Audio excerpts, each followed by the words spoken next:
Jerry, I know. I do.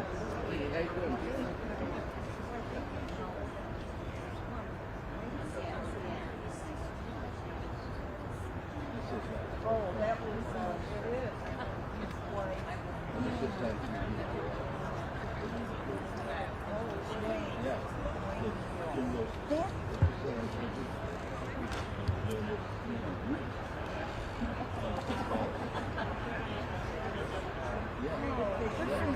It takes a while. Yes, he did.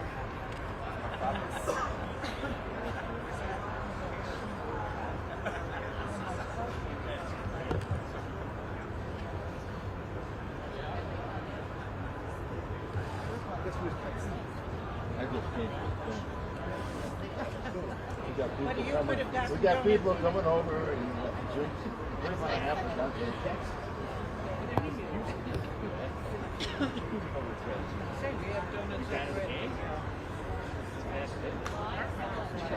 Oh, is it really?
Nice you can make it over. Good to see you.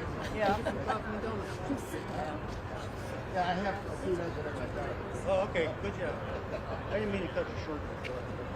So many things. Mustang Sally, how are you?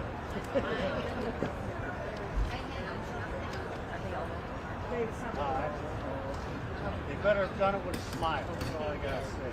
I'll give them a good beat. We'll get your picture here. Well, yeah, this is gonna be a good picture, Frank. Yes, it is. It's all over. No. You know what? I got to do it again. Stars My neighborhood.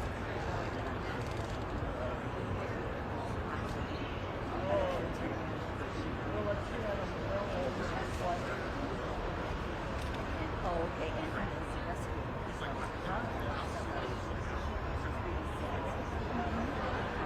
I don't know. They make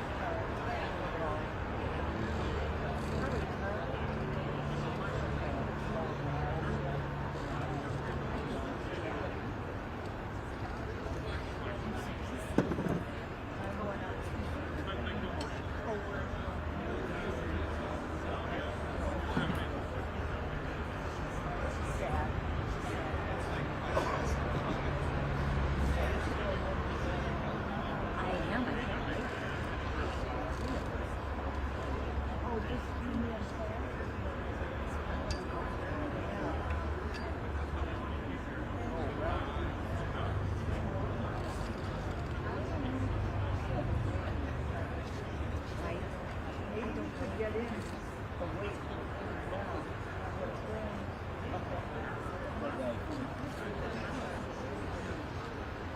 Oh, thank you. Thank you. It's better. Sorry, you gotta look in the sun. The gentleman I was walking around, I saw a lot of people have them passing out. I'm like, I'm go take a picture of the doggies and sit there and have one of these. Can I get actually two for the marshes? And he goes, for the marshes. I took my picture down from the post office.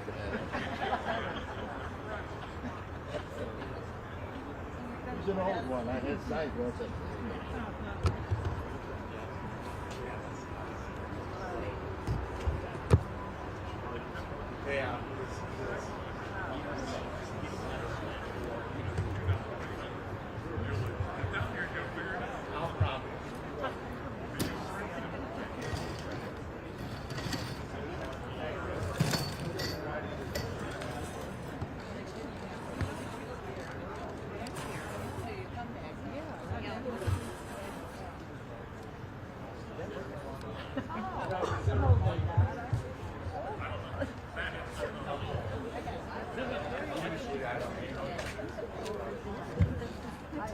Ladies and gentlemen, we're going to begin the ceremony in just a few minutes. If you wouldn't mind gathering and finding your seats, we'll begin in just a few minutes. Thanks.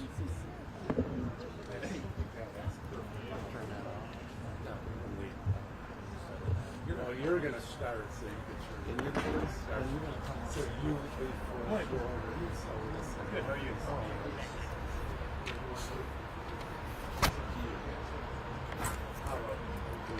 So this is what I got. Right. The only thing we're going to change is During the second one. for the second one, there is some Jesus in the statue. Okay. You can write it. I'll write it in my phone.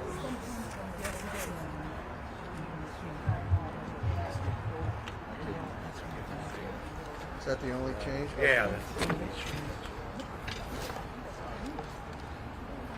I'm gonna move this way. We want to move down. It's gonna get you eventually, but okay. I'm not blocking him. Thank you for the invitation. Am I messing you up? Am I blocking you? Oh no, you guys are all good. Well, not all. Yeah. Yeah. I know. You got to hold that in. It's nice if they have a stand. Yeah. It is what it is. Usually.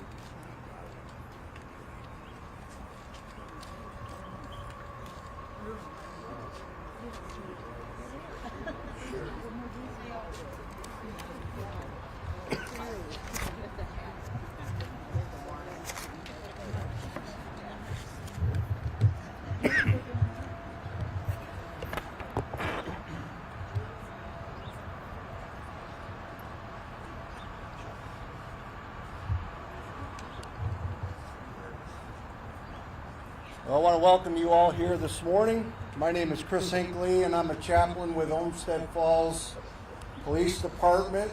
It is my solemn privilege to welcome you to this 9/11 Remembrance Ceremony. Mayor Graven, thank you for organizing this event and for the invitation this morning. We gather here as one community, united in memory of the tragedy of 9/11, with the resolve to never forget what our nation went through. 24 years ago, on a clear September morning, a day like today, our world changed forever. Nearly 3,000 lives were taken from us in an unspeakable act of terror.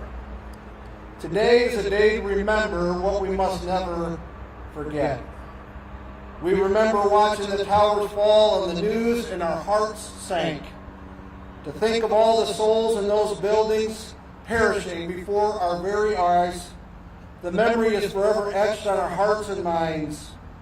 People from all walks of life senselessly killed for a twisted and warped ideology. We remember picking our kids up from school in a panic and trying to reassure them that all would be okay. We remember the heartbreak and the fear that came over our nation. We remember our feelings, our frustration, our grief, and our anger. Yet in the midst of utter chaos, we remember acts of incredible courage and bravery. We remember the heroic first responders. As people were running from the scene, terrified, our heroes were running towards danger, not for the fame, not for a sense of notoriety, but out of duty and out of a service and a call and compassion for their fellow human beings. We remember the passengers on Flight 93 who, in their final moments, summoned the bravery to confront evil and save countless others. We remember the final words, "Let's roll." We remember how people came together to mourn, to pray, to unite as one nation under God. We remember how the churches were filled with parishioners looking for comfort and solace from above. We remember how stadiums and concert venues and events were filled with concerts and held as rallies for hope for the nation. We remember the outpouring of generosity as strangers offered to help each other. We remember the relentless efforts of firefighters, police, and EMS personnel searching for survivors. We remember thousands of volunteers who brought supplies and support from all over the country. We remember the pictures of loved ones on the walls. As we gather today, let's remember that we are called to love our neighbor despite our differences. What gives us dignity and honor is that we are image bearers of the Almighty, and all human life should be valued as such. I'd like to think that our country has learned something in the last 24 years, but that remains to be seen. We cannot worry about how history will judge us in the future, but we can only seek to do good with the time that we have left. Let us give our lives in service to our communities for the good of all. Let us never forget the memories of those we lost by living lives worthy of their memory. Let us count the cost of freedom and never take it for granted. Let us teach the next generation about our history and those who died for freedom. Sandy Dahl, the wife of United 93 pilot Jason Dahl, said this, quote, "If we learn nothing from this tragedy, we learn that life is short and there's no time for hate. Remember, life is short. Life is but a vapor. It's like a breath on a cold day. It's here in a moment and gone. There's no time to hate, only time to remember and to press on." On behalf of those who organized this ceremony, I want to thank you all for being here today. Thank you for honoring those who lost their lives on 9/11 and through 9/11 related illnesses. Your presence is a powerful reminder that their loss was not a forgotten memory. Today is indeed a day to remember. I would now invite you to bow your head with me in prayer. Dear God, we remember those who lost their lives and those who bravely responded on 9/11. Console the families, heal the wounded, and strengthen us all with the hope and peace. Help us to be instruments of your peace and love in the world. Amen. I'd like to introduce Mayor Graven. Thank you, Chris. Chris Hinckley is one of our chaplains for Lonesome Falls Police and Fire Departments. He does a great job, and I want to thank Chris, and I know all of our police officers truly value all the help you give us. Good morning, everyone. Thank you for being here on this important day. This morning, we gather to honor the memory of those we lost on September 11, 2001, a day that forever changed our nation. On this solemn anniversary, we remember the innocent lives taken from us, the firefighters and police officers who ran toward danger with unwavering courage, and the countless families whose hearts were broken, but whose spirits remain unshaken. We also reflect on the resilience that emerged from the tragedy, the unity that brought us together as neighbors, communities, and as a country.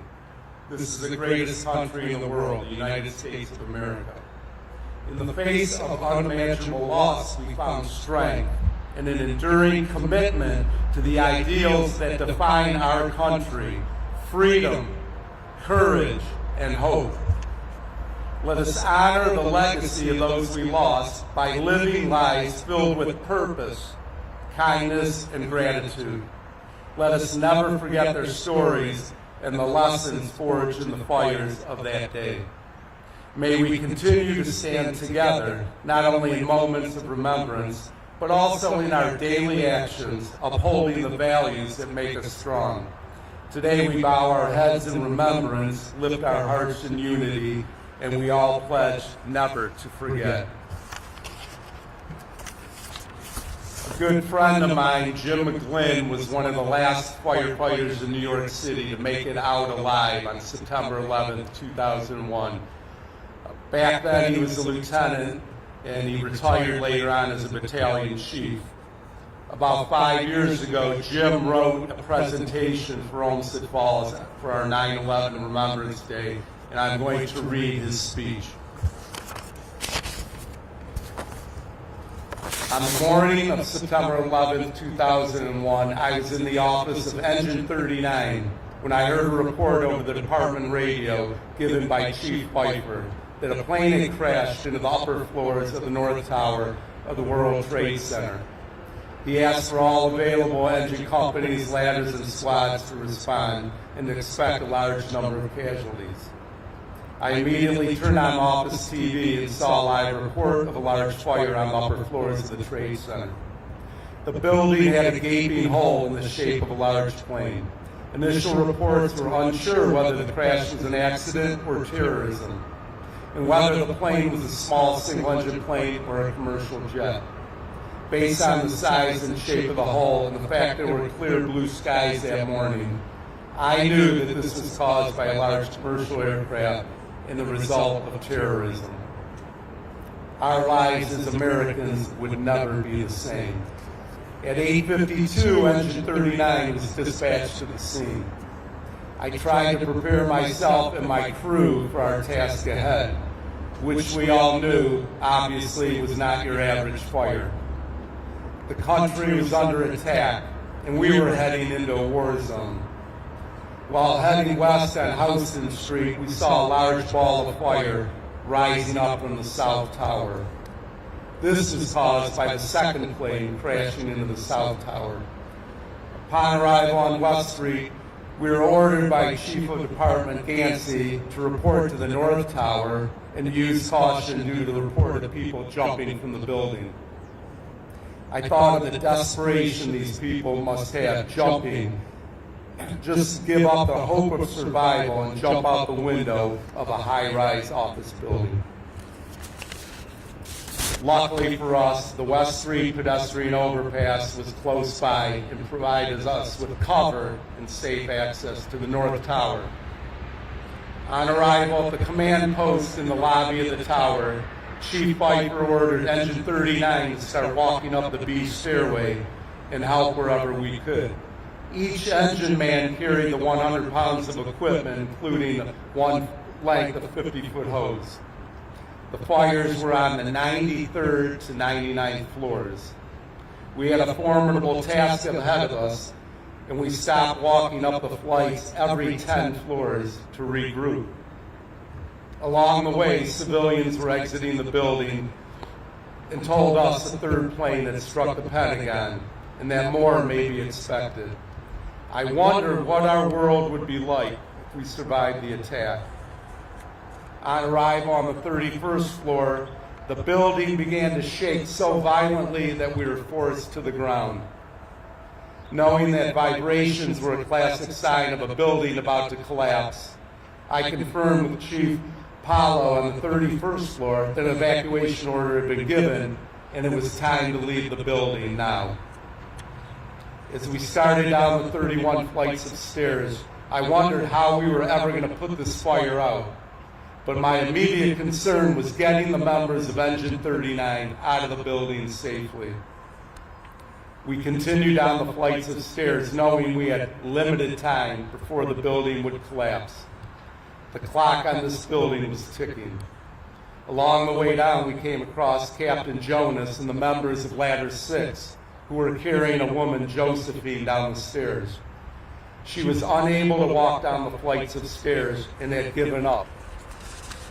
She had given up hope of getting out of the building, but the members of Ladder 6 selflessly refused to abandon her. Upon reaching the lobby, initially I thought we had reached a point of safety. However, upon looking out at the street, I saw the streets were filled with the building materials and that a major collapse had already occurred. This we found out later were the remains of the South Tower. Because I knew we were entering a very dangerous area, I told my members to stay together and we did a roll call where I realized I was missing one member of my crew. I assumed he had stopped to assist Truck 6 with Josephine, so Engine 39 went back into the stairway to locate our other member. Shortly after entering the stairway, the building once again began to shake violently. But this time you heard sounds of the upper floors collapsing on top of each other, getting louder as they came closer to us. I hit the ground and rolled to the wall. I got in a fetal position and I began to pray. I asked God to get me out of there, but also hoped that if I was going to die, that it would be quick. After about 10 seconds, the loud noise of the collapsing floors stopped. Debris from the building continued to fall all around us. I thought I was going to be buried, but that stopped as well. The collapsing floors had created a void which luckily caused wind to come into the area. I was trying to make sense of what had just happened.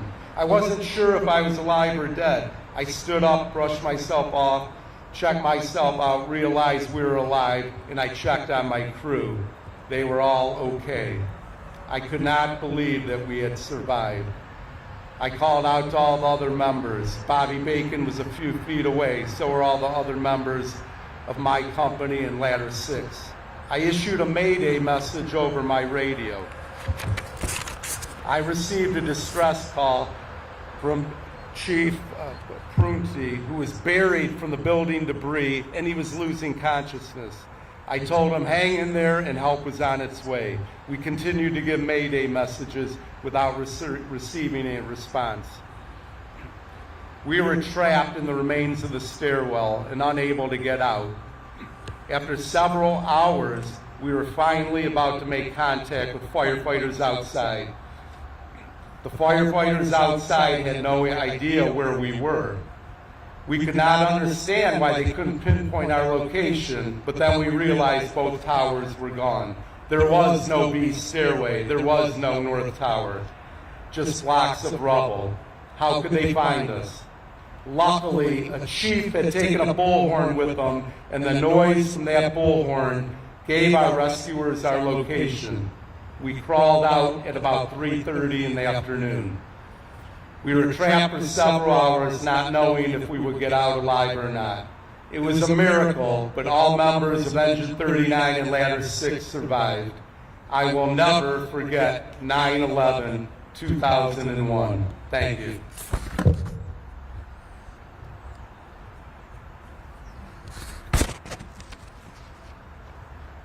Officer Swope, step up, please, with the read.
We are also gathered here this morning to honor the memory and remember the sacrifice of police officer Jameson Ritter.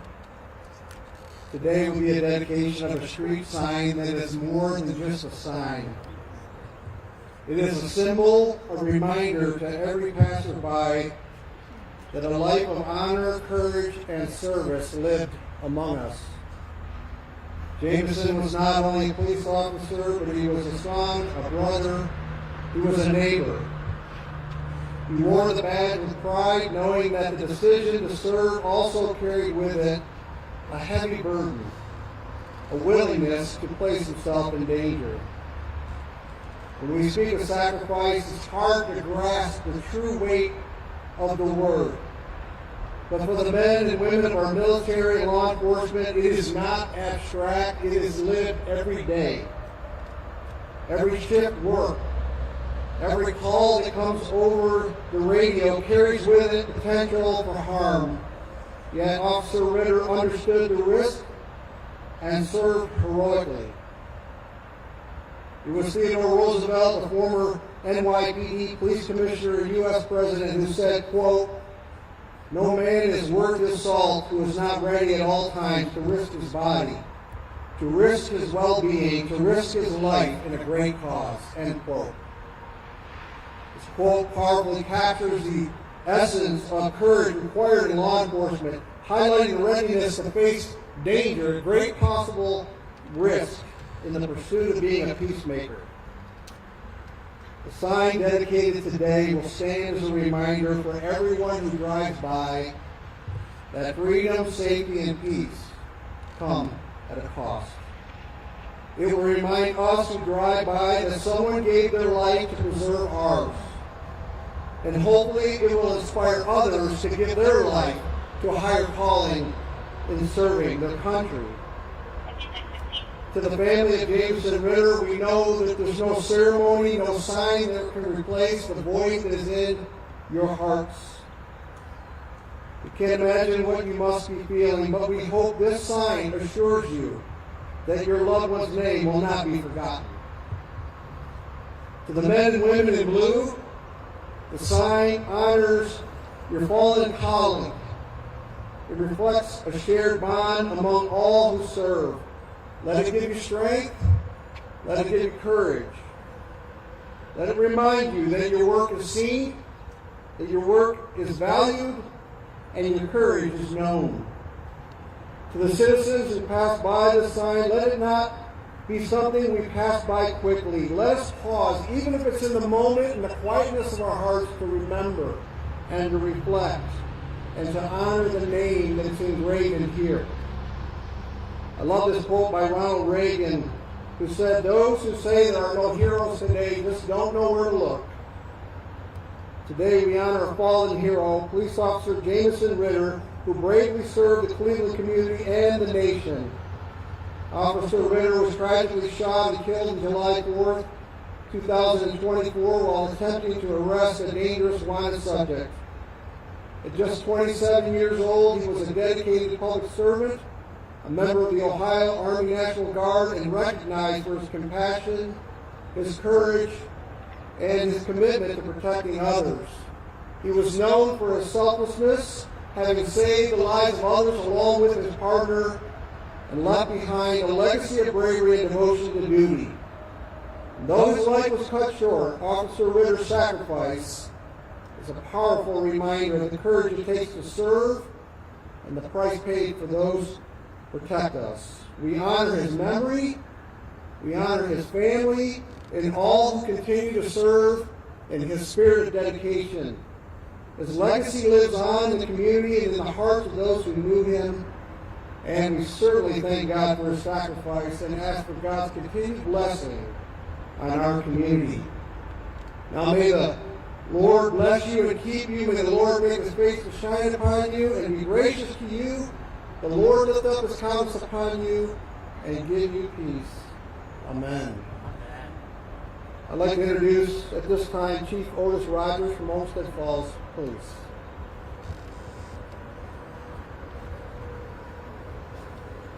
Thank you. Thank you, Chris. I just wanted to take a moment to thank everyone for being here in Olmsted Falls today. There's a lot of people here today to honor and remember Jameson. The Buckeye Area Regional Canine Group is here, members of Cleveland Police Department and his district, his family, members of our community, fire departments, and you know, we're here first for the 9/11 ceremony, and I think it's incredibly appropriate that we have this ceremony for Jameson immediately following that 9/11 ceremony. Here's why. Every 9/11 we talk about service, and we talk about sacrifice, and we talk about never forgetting. I can't think of a more appropriate way to honor Jameson than to say, we honor him and we will never, ever forget him. Thank you. I'm going to introduce Mayor Brady. Thank you, Chief Rogers. Thank you for those great words. I just asked the Chief about an hour ago if he could say a few words. He didn't have time to prepare, and I thought that was excellent. I want to thank you very much. Good morning again. Cleveland Police Officer Jameson Ritter is the son of Karen and John Ritter. He's a much-loved brother, uncle, nephew, cousin, and dear friend of many. I want to thank the Ritter family for driving here and being with us today on this very important day. I want you to know that in the city of Olmsted Falls, you will always have support and friends now and forever. Jameson was a resident of Olmsted Falls, and he was originally from Webster, New York. He served as an ROTC cadet while he studied communications and rhetorical studies at Syracuse University. He was a college graduate from Syracuse. Jameson was also commissioned as a second lieutenant in the Army National Guard, and he served with the 134th Field Artillery Regiment as a member of the Ohio National Guard. He was deployed to Syria and fought in 2022 with his unit, and then returned to service in 2023 with the City of Cleveland Police Department. Jameson worked in the 3rd District, one of the busiest districts in Cleveland. Officer Ritter distinguished himself as a public servant, and he was devoted to serving others. Jameson will never be forgotten, and that is why Olmsted Falls will always do everything we can, now and always, to honor and remember Jameson. Our city will never forget his courage, commitment, and the bravery of Officer Jameson Ritter. To the Ritter family, we thank you for your son's unwavering service and commitment to protecting his community and also protecting the United States. We also thank you, Mr. Ritter, for serving as a police officer. The Ritter family is all about duty. Their brother serves in the Army. Karen and her daughters, I know, do a lot of volunteering, so they're all about helping others. I don't know if everyone knows this, but Jameson graduated from McQuaid Jesuit High School in Rochester, New York. And the family tells me this is where he developed a passion for service and dedication to both his community and country. The family told me that Jameson, from a very early age, possessed an understanding of selfless service to country. He may have been influenced by his dad's service as a police officer, and again, by his brother who was in the U.S. Army, and his mom and sisters. McQuaid Jesuit's motto is men for others, and that was Jameson. A Jesuit education isn't just primarily about getting something out of it, but it is about giving something back, and that is what Jameson did every day as a police officer, as an Army soldier, as a citizen, about being men for others to make the community and world a better place. And that was Jameson. Men for others, these words create an others-oriented attitude that personified Jameson. These were not just words to him. He actually implemented it. Jameson did it. He didn't just talk the talk, he walked the walk. He was a man of action. his actions showed that he did care about others. He didn't have to talk about it because he did it every day. Jameson set a standard that all of us, myself and all of you, should try to live up to every day. Jameson actually lived the ideals of his Jesuit education. Myself, on behalf of the city of Olmsted Falls, are honored to name the street and main entrance where Jameson lived to the Ritter Way. And now we would like to present to Mr. and Mrs. Ritter a replica of the street sign. Thank you, Officer Swope, for presenting this.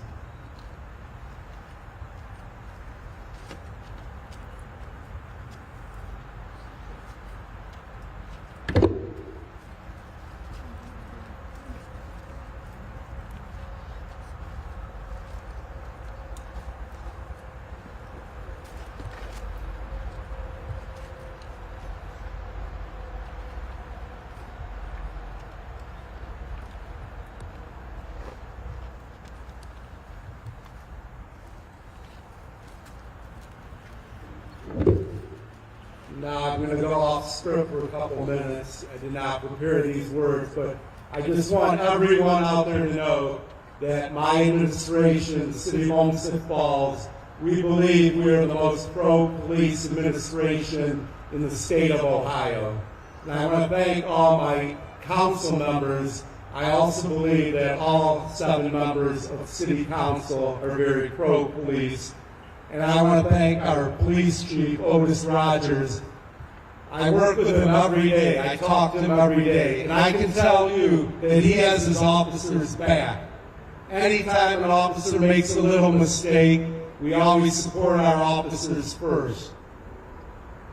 We make sure that if there is a mistake made, that there's a full investigation. And we always tell people, we back our officers, and we will withhold any further information until the investigation is complete.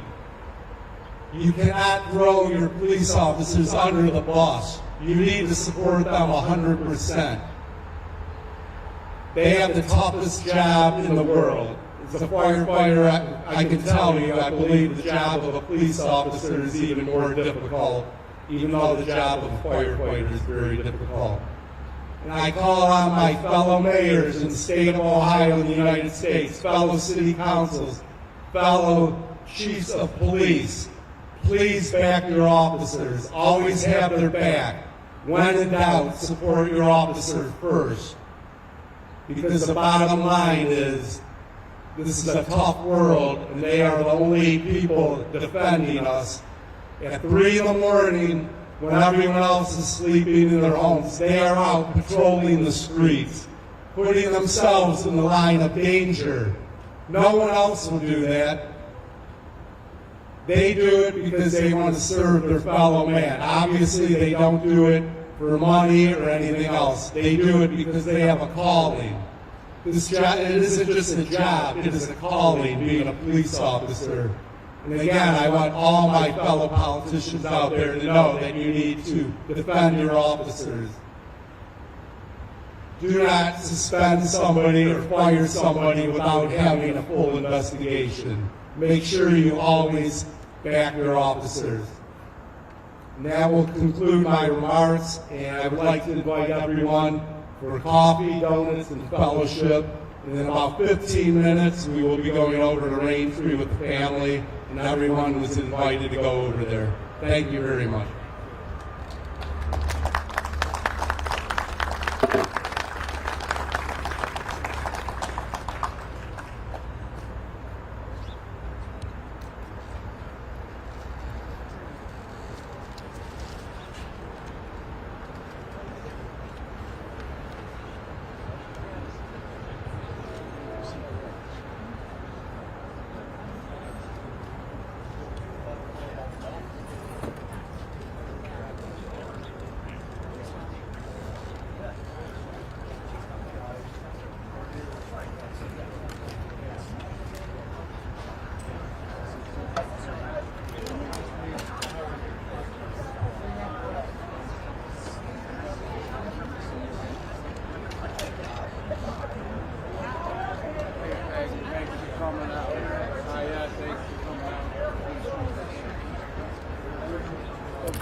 main entrance into the town.